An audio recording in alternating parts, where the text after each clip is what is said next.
C'est l'heure de vous informer. Bonsoir et bienvenue à cette session d'information. Mais avant tout, les titres. À la une de l'actualité, le gouvernement reste déterminé à assainir le climat des affaires en RDC. C'est le Premier ministre qui a réitéré cette position à l'ouverture de la première édition de la conférence Risque Pays ce jeudi 28 septembre. Désenclavement et développement du Congo central, le gouverneur de cette province et le DG de PESICO ont signé un protocole d'accord pour ce faire. Ce partenariat public rentre dans le cadre de la vision du développement à la base prônée par le chef de l'État. Un invité dans ce journal, nous avons ici M. Junior Chitea à qui je dis bonsoir. Bonsoir. Vous êtes expert et entrepreneur en économie du climat et développement durable. Avec vous, nous allons aborder la question de la pré-COP 27. Bien, avant tout, merci. l'actualité. Il s'est ouvert à Kinshasa la première édition de la conférence Risque Pays RDC organisée à l'initiative du ministère des Finances avec la collaboration de la plateforme du dialogue public-privé.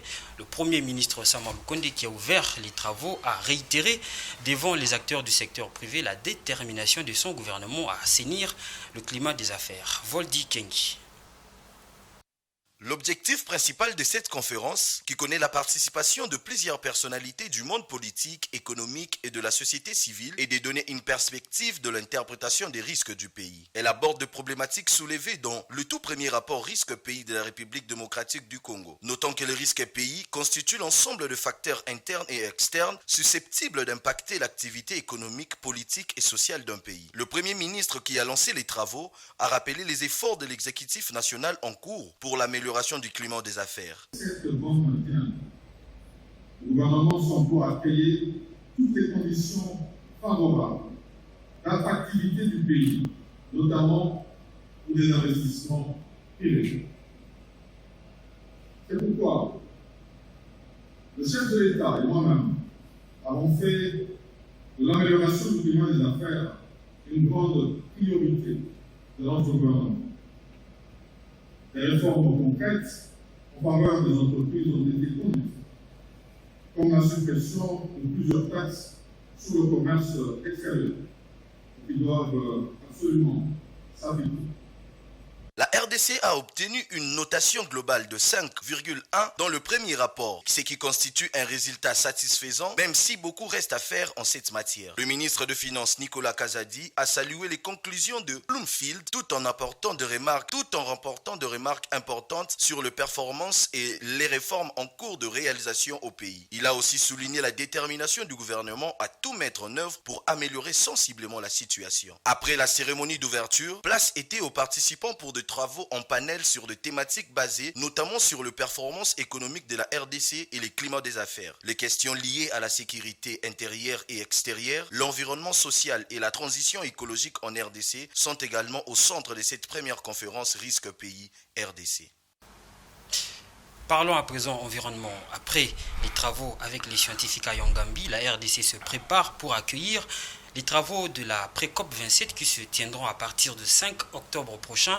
Déjà, tout est en train de se mettre en branle pour la réussite de ces assises. Plusieurs pays ont déjà annoncé leur participation. Suivez ce petit document de la rédaction avec Dieudonné Boinali. Dans quelques jours, la République démocratique du Congo va accueillir les travaux préparatoires de la 27e conférence des parties sur le climat, en sigle COP 27. Bien que les pays aient obtenu l'adhésion de la majeure partie des États, notamment l'Italie, la Grande-Bretagne et l'Égypte pour l'organisation des dits travaux, la ville-province de Kinshasa a réuni toutes les conditions pour assumer une telle responsabilité.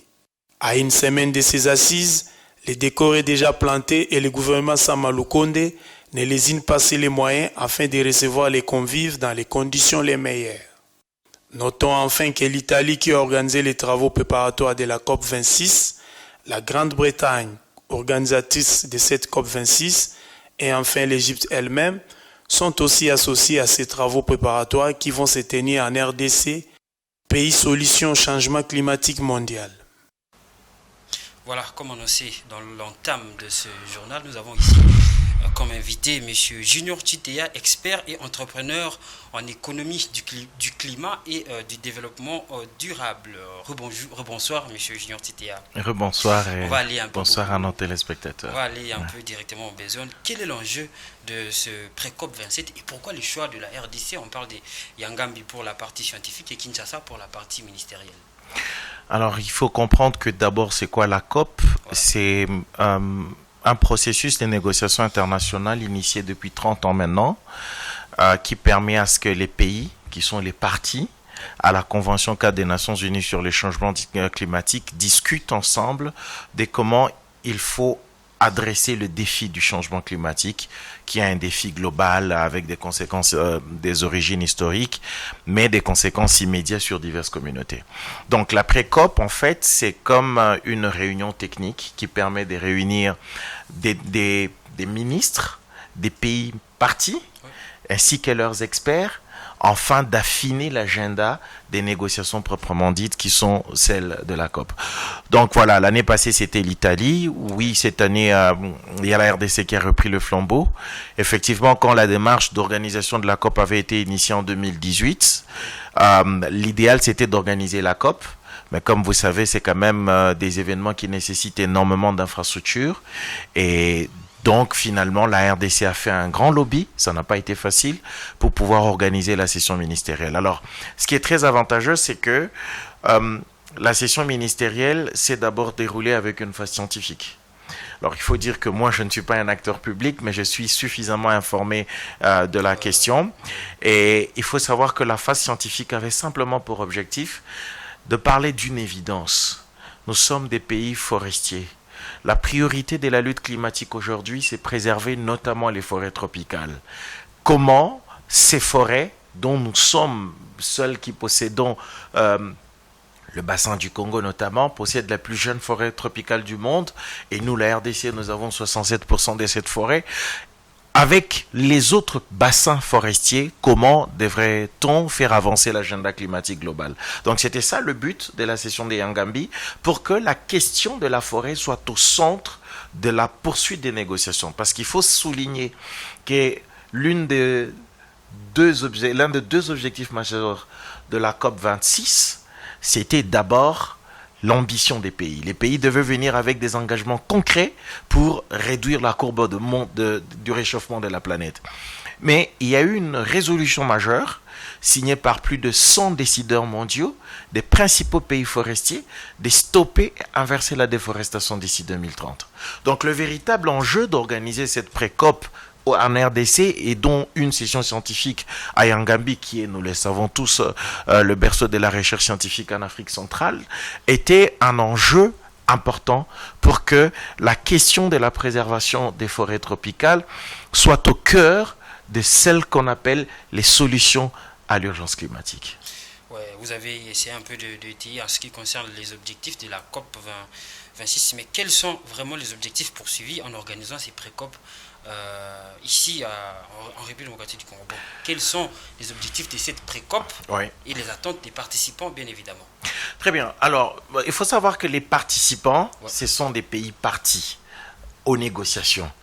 Eux, spécifiquement, n'ont pas d'attente, mais ce sont les attentes des différentes nations, des différents groupes d'influence au sein de la Convention cadre qui vont venir pour peaufiner les agendas des négociations proprement dit.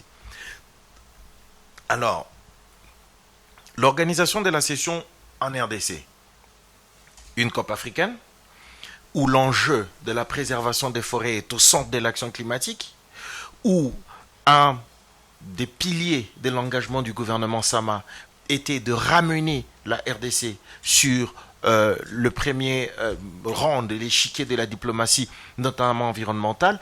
Donc il y avait tout un tas d'ingrédients qui sont réunis pour permettre à ce que, effectivement, nous accueillons cela. Mais quels sont les objectifs pour nous, la RDC? C'est très simple.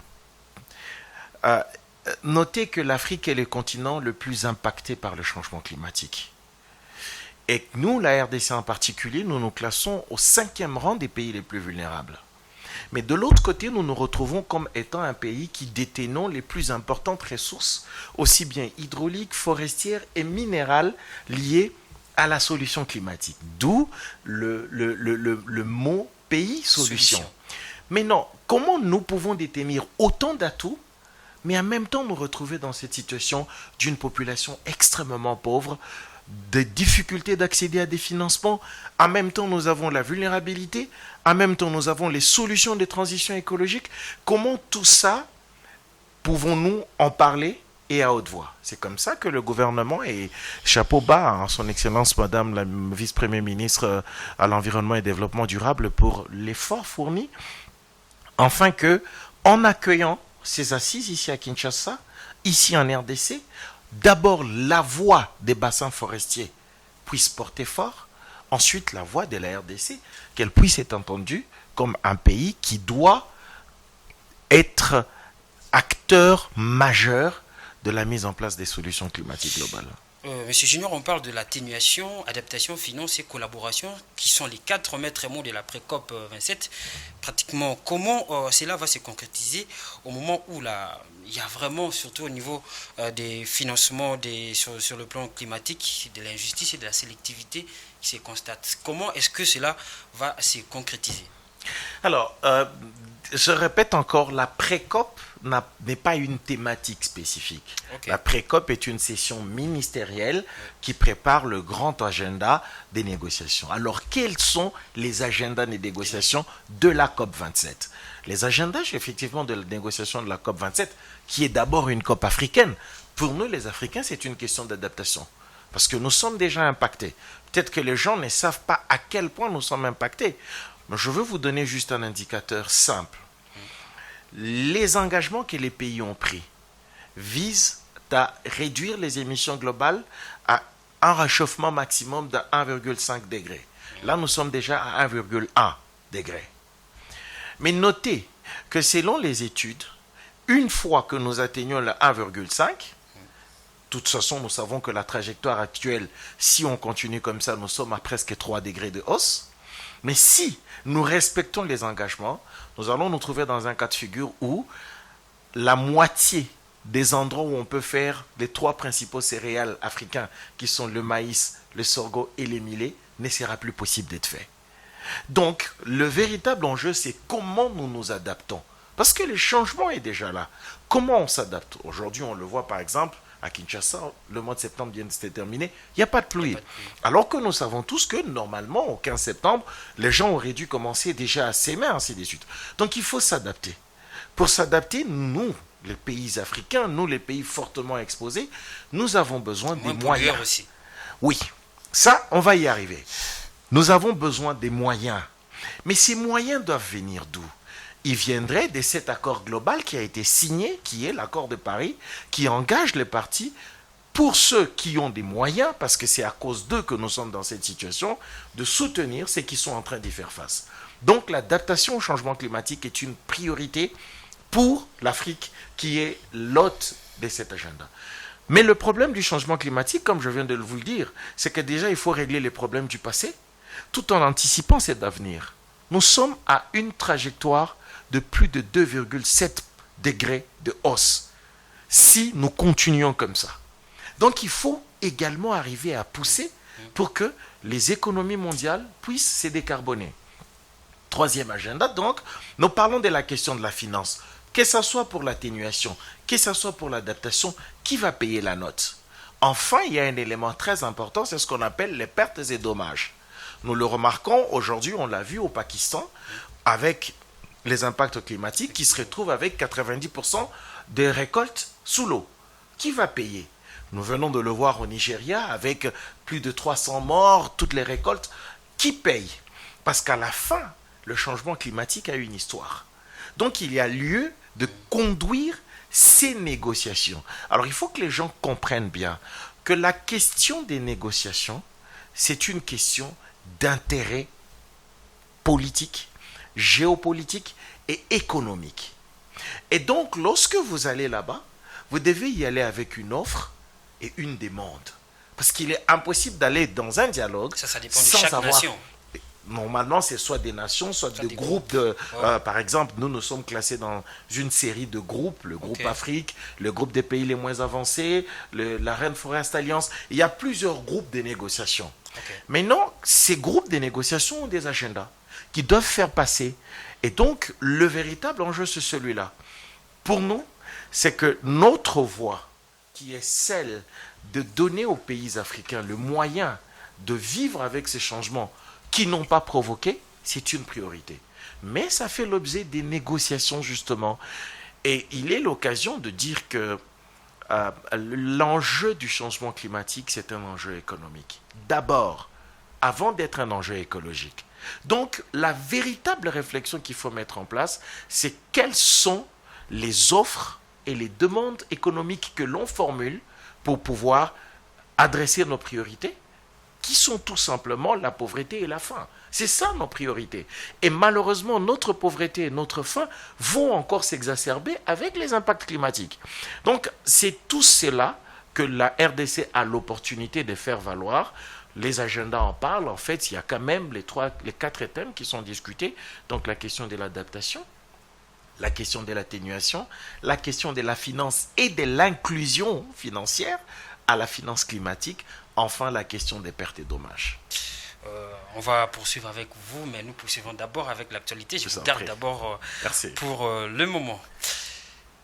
À l'Assemblée nationale, la plénière du mercredi 28 septembre 2022 a examiné et adopté le projet de loi portant prorogation de l'état de siège dans les provinces de l'Ituri et du Nord Kivu, ainsi que 20 projets de loi de ratification des ordonnances loi. Les commentaires ici avec Edouard Funda.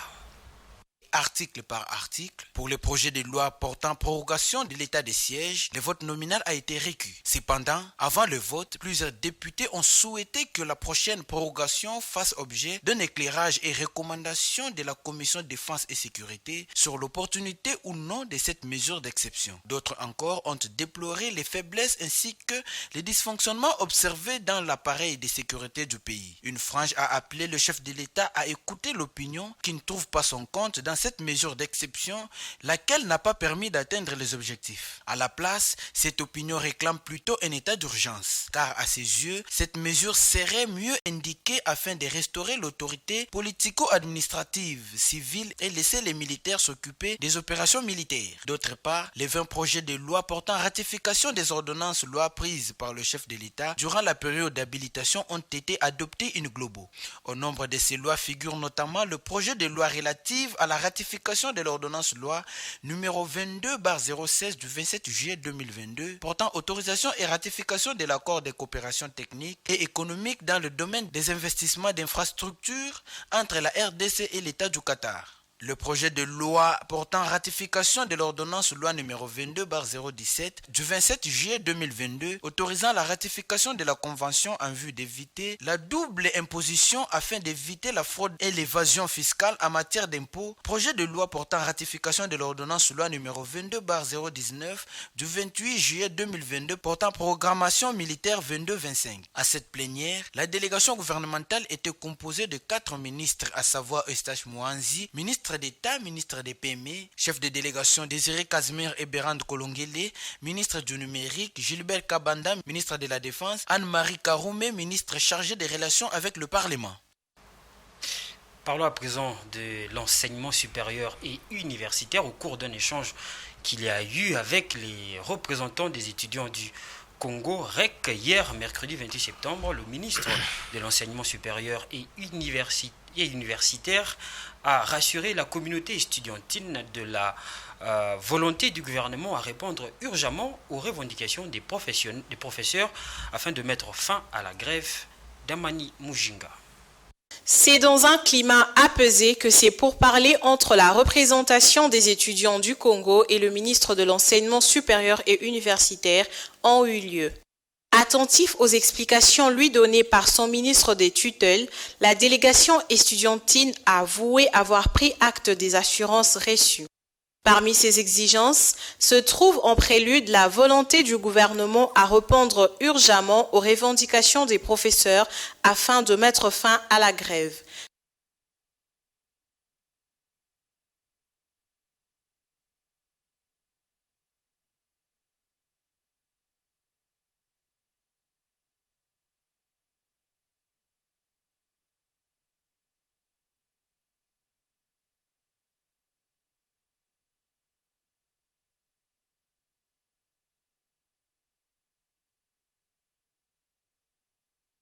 À cette même occasion, la représentation des étudiants du Congo a annoncé l'annulation de la marche et toute autre activité qui devrait avoir lieu, lesquelles avaient pour objectif de booster la reprise des activités académiques.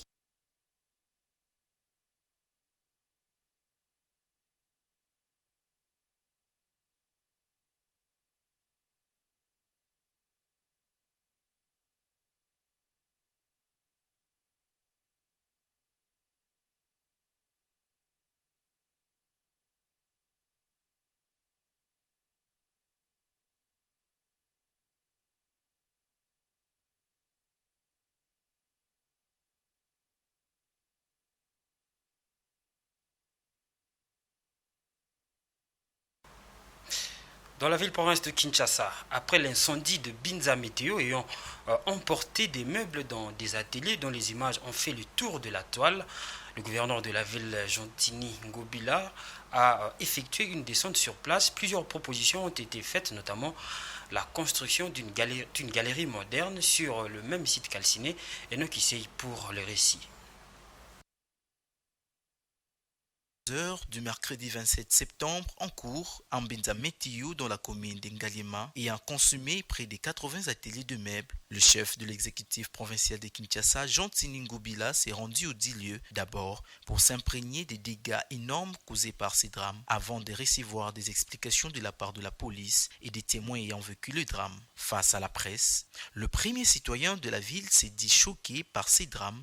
Il a promis de faire rapport au niveau du gouvernement central afin qu'ensemble de venir en aide à tous les sinistrés. Alors c'est notre façon à nous d'abord de venir compatir avec toutes les victimes, et aussi faire le constat et surtout constituer un comité des victimes qui pourra suivre les dossiers au niveau de non seulement mon gouvernorat, mais aussi au niveau du gouvernement central, pour voir comment est-ce que l'État va pouvoir leur venir au secours. Par la suite, on va prendre une décision. Est-ce qu'on va relocaliser cette galerie de vente de meubles? Soit on va faire une relocalisation, soit on va construire une galerie en bonne et due forme. À l'en croire, une équipe sera mise en place pour étudier également les possibilités de relocaliser ces menuisiers sur un autre site ou de construire une galerie moderne sur le même site de Météo. Entre-temps, une palissade sera placée en cet endroit en vue de sécuriser les sites. Voilà, revenons avec notre invité avec qui nous parlons de la pré-COP qui va s'organiser à partir de 5 octobre. À Kinshasa. Lorsque je vous ai entendu parler, j'avais envie directement de vous demander qu'est-ce qui bloque surtout les financements de la part des pays, des grands pollueurs, aux pays qui, par exemple l'Afrique, qui a maintenant un plan d'adaptation qui demande des financements, notamment les pays des G20, il y a eu des réunions. Nous sommes toujours au niveau des conciliabules ou bien il y a vraiment des propositions concrètes par rapport au financement? Alors, comme je venais de le dire tout à l'heure, le problème est une question d'intérêt et des forces entre parties en présence. Nous sommes encore en train de forcer la main. Et donc, pour moi, je pense que c'est un avis, je le défends toujours. En gros, nous sommes assez responsables. Nous, pays africains, parce que il faut noter que l'enjeu, c'est le développement. Mais le développement en prenant compte de la donne changement climatique. Maintenant, est-ce que le continent africain a une offre viable de développement intégrant la donne climatique? Je vous donne l'exemple de notre pays. Tout le temps, nous disons par exemple que nous avons droit à des compensations, nous avons une grande forêt, mais nous ne savons même pas ce que nous avons comme patrimoine. Lorsque nous avons signé ces accords, les accords que nous avons signés sont des accords basés sur des paiements des efforts que nous faisons et non pas des paiements du patrimoine écologique que nous avons. Parce qu'à la fin de la journée, la forêt, l'eau, l'océan, c'est considéré comme des biens publics mondiaux. Maintenant, c'est à nous, des pays comme le Gabon, le Congo en face, de faire des efforts pour structurer son offre et aller avec quelque chose de concret. Nous, on n'a pas quelque chose de concret. Donc, beaucoup de personnes sont arrivées à la conclusion selon laquelle l'Afrique est plus dans une démarche, et malheureusement, nous avons été un continent sous perfusion pendant toutes ces années, et donc on continue peut-être avec cette vision en pensant qu'on doit réclamer. Et donc, moi je pense que la véritable approche qu'il faut avoir, c'est d'avoir des plans de développement viables sur le plan économique, de mettre en place de montages structurants de qualité. Je veux vous donner un exemple très simple. Nous avons 16 millions de ménages en RDC. Donc on connaît, je parle des ménages ruraux, les personnes les plus vulnérables aux impacts climatiques. Ce sont ceux-là qui vivent directement des services écosystémiques comme la pluie, comme la forêt, comme l'eau. Très bien. Ces 16 millions de ménages, quel est aujourd'hui un plan que nous pouvons mettre à table, que nous disons, voici le modèle de développement résilient au changement climatique. Quel est ce plan? Il coûte combien? Quelle est la stratégie de son financement? Donc ce sont là les préalables. Parce que, mais naturellement, quand vous allez dans une négociation, vous allez demander quoi? Ok, les États occidentaux, ils ont promis qu'ils devraient donner 100 milliards de dollars chaque année. Voilà. Ok, c'est bien. Mais il y a des pays qui tirent leur épingle du jeu. Il y a des pays comme le Gabon. Dernièrement, à la COP26, l'Afrique du Sud est retournée avec 7 milliards de dollars. Alors que tous les pays du bassin du Congo qui ont des forêts ont eu à peine 1,6 milliard que nous n'avons même pas encore eu. Donc, il est question de regarder également la responsabilité de notre vision.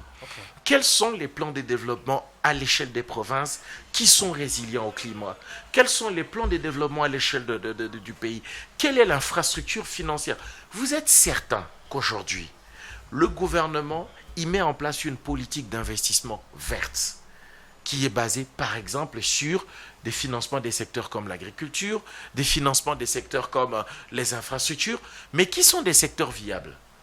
Vous pensez vraiment que nous ne pourrons pas avoir les moyens?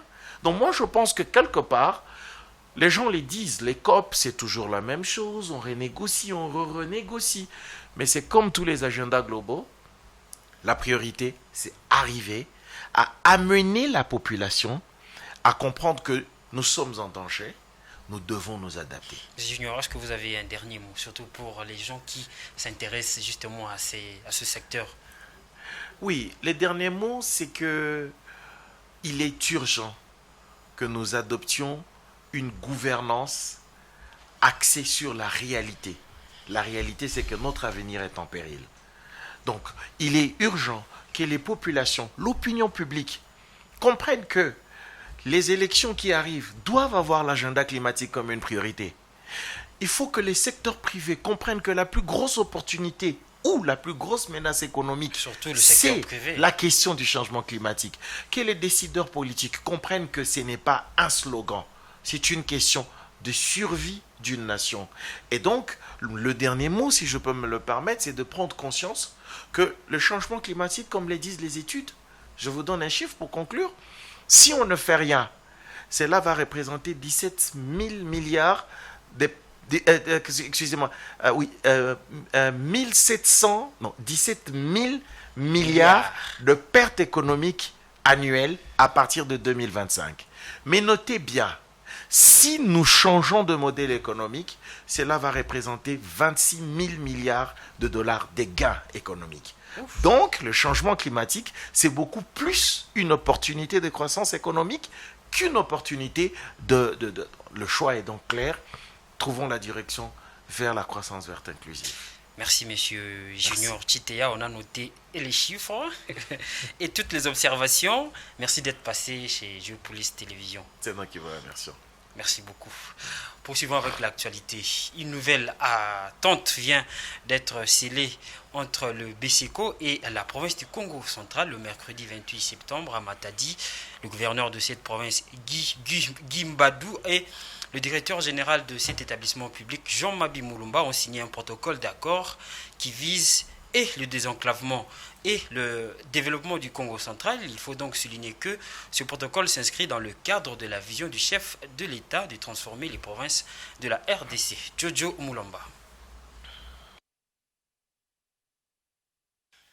C'est pour impulser un nouvel élan de développement dans la province du Congo central que le gouverneur Guy Bandou vient de signer un protocole d'accord avec le Bureau central de coordination BCECO.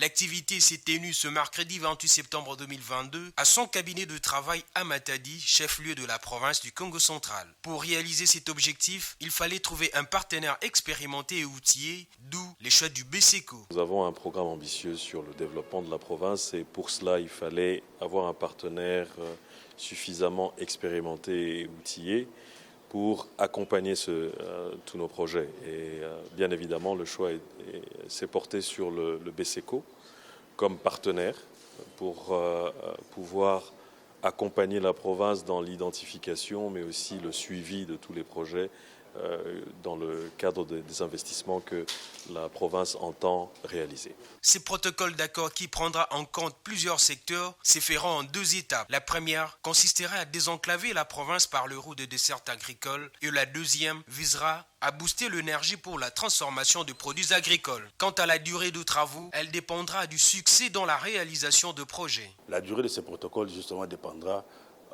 du succès que nous allons avoir dans la réalisation des différentes activités qui nous seront confiées. Donc, comme tout protocole, chaque année, nous allons procéder à l'évaluation de son protocole, disons, de son exécution, voir les points forts et les points faibles, et évidemment, sur base des points faibles, pouvoir améliorer son exécution. La signature de ces protocoles d'accord s'inscrit dans le cadre de la vision de transformation économique de province de la République démocratique du Congo, telle que voulue par le chef de l'État Félix Tshisekedi.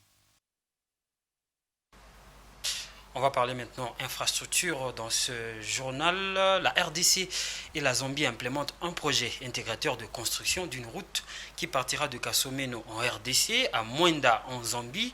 Une délégation de la société en charge de la construction de cette route, JED Africa, a été reçue par le ministre d'État en charge des infrastructures. Plus près de 180 km de routes seront construits sur une durée de 3 ans. Patrick Ilunga et Beni Ifombo. C'est un projet de partenariat public-privé qui aura un impact économique et social considérable entre la Zambie et la RDC. Une route de 170 km entre la RDC et son voisin du sud. Le projet inclut aussi la construction d'un pont de 350 mètres qui sera jeté sur la rivière Luapula. La société en charge de cette construction a fait part au ministre d'État Alexis Guissaro de l'évolution des travaux qui dureront 3 ans. La firme JED, dont les délégués ont été reçus, aura la gestion et la maintenance de l'ouvrage pendant 25 ans, à compter avec les 3 années de construction. L'équipe de financement du projet a également échangé avec le ministre Guissaro après avoir été reçu hier mardi par le président zambien. Le responsable du projet explique son importance. To keep on working. Donc, je pense que ce qui est très important, c'est que nous continuons à travailler. To implement this project over the next 3 years construction period. Donc, pour que ce projet soit réalisé dans une période de 3 ans. It has got a significant socio-economic impact. Donc, ce projet a un impact socio-économique très important. Because it will open up a new corridor. Parce que ça va ouvrir un nouveau corridor. From the mineral-rich area in Katanga. Donc, à partir de la région minière du Katanga. To the port of Dar es Salaam. Jusqu'au port de Dar es Salaam. So it will have got a significant impact on the economic development in Katanga. Donc ce projet aura un aspect très important sur le développement économique du Grand Katanga. But also on the route itself, it will have got a significant impact on the local communities. Mais également la route elle-même aura un impact très sérieux sur les populations locales. We are committed to give a minimum of 30% to local companies. Donc nous sommes engagés à donner 30% pour l'utilisation des entreprises locales. Quant au directeur général de l'Agence congolaise de grands travaux, partie prenante dans le projet, Médard Ilunga, il salue l'avancement d'un projet novateur. Donc je crois qu'aujourd'hui, nous sommes à une étape d'un espoir très ouvert pour que ce projet se matérialise et ce projet se présente comme étant un modèle de contractualisation. Ce projet apporte beaucoup d'innovation dans la gestion du projet, dans sa modélisation sur le plan financier, sur le plan de la gestion. Donc voilà ici un véritable projet qui apporte beaucoup d'outils. Toujours dans le cadre du même projet routier RDC-Zambie, une délégation de la primature a été inspectée la route Kasomeno-Kasenga en vue d'une orientation des travaux d'entretien, ceci en attendant le début des travaux de réhabilitation dans le cadre de la concession que la République a accordée à Jet Africa. Reportage. Le trafic sur la route Kasomeno-Kasenga ne devra pas souffrir lors de la venue des prochaines pluies.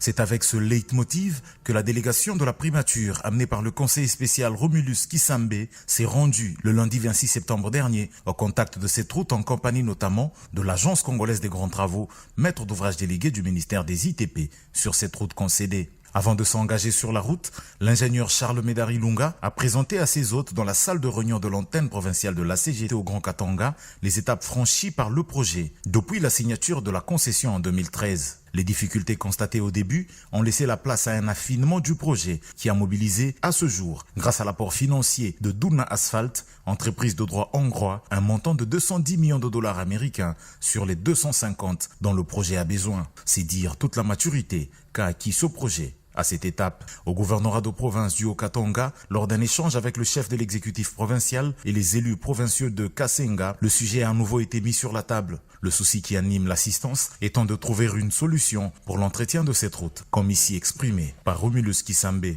Les échanges ont abouti justement sur des conclusions très prometteuses et que dans les jours qui viennent, avant la tombée des pluies, les travaux d'entretien de ces deux axes routiers seront bel et bien démarrés. Par la suite, la délégation s'est rendue évaluer l'état de la route dont question, avec cette fois la présence du concessionnaire Jet Africa. L'état de la route est effectivement préoccupant quand on sait que la saison pluvieuse débutera sous peu dans la zone. Jet a donné les garanties d'un déploiement imminent, non seulement pour les travaux d'entretien, mais également la mise en œuvre de l'ensemble du projet qui prévoit d'asphalter 98 km en RDC, 82 km en Zambie et la construction d'un pont haubané de 310 mètres de portée sur la rivière Luapula. Pour rappel, cette route aura l'avantage de raccourcir de près de 300 km le trajet Dar es Salaam-Lubumbashi. Autre chose à présent, signalé en RDC depuis quelques jours, l'ancien locataire de l'Élysée, François Hollande, avec le docteur Denis Mukwege, ont procédé ce mercredi à l'inauguration à l'Institut africain de chirurgie minimale et invasive à Missi en sigle, situé dans les installations de l'hôpital de Panzi à Bukavu, dans le sud Kivu. Cette structure sanitaire va servir de cadre pour la formation des médecins et le traitement des fistules. Voldi Kengi. En RDC, depuis mardi 27 septembre, l'ancien président français François Hollande a pris part à l'inauguration de l'Institut africain de chirurgie minimale invasive à Missi en sigle, situé dans les installations de l'hôpital de Panzi à Bukavu au sud Kivu. Cette structure sanitaire va servir de cadre pour la formation de médecins et le traitement de fistules, autres pathologies par chirurgie minimale invasive. Les docteurs Denis Mukwege et Guy Bernard Cardière, qui sont pionniers de cette technologie en médecine, soulignent qu'ils ont, avec leur équipe, déjà traité 1800 patients par chirurgie minimale invasive depuis 10 ans déjà. Cette chirurgie est une opération sans déchirure avec l'utilisation des appareils modernes et une vision opératoire sur un écran. Dans un entretien avec la presse, le docteur Mukwege a indiqué que cette technique a été développée pour diminuer les douleurs de la chirurgie et traiter des cas de viol commis avec extrême violence qu'ils reçoivent souvent. Il a en outre renseigné que cette structure dispose de 5 blocs opératoires. Pour sa part, l'ancien président français François Hollande a noté que cet Institut africain de chirurgie minimale invasive est une référence dans le monde. Mesdames et messieurs, vous suivez la grande édition du journal sur Géopolis Télévision. Maintenant, place à la page internationale.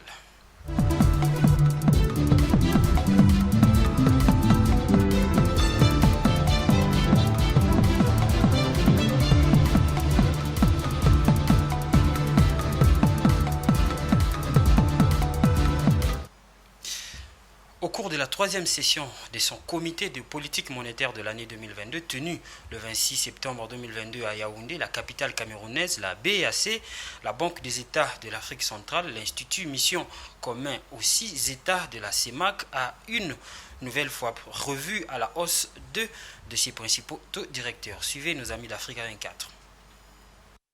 Pour tenter de juguler l'inflation annoncée à 5,2% à la fin 2022, la Banque des États de l'Afrique centrale a relevé 2 de ses taux directeurs. Le taux d'intérêt des appels d'offres passe de 4% à 4,5%. Cette rémunération perçue par la Banque centrale pour fournir de la liquidité aux banques commerciales augmente ainsi de 0,5 points. Le taux de la facilité de prêt marginal, qui est la rémunération de la Banque centrale lorsqu'elle fournit de la liquidité aux banques commerciales pour une durée n'excédant pas 24 heures, passe de 5,75% à 6,25%.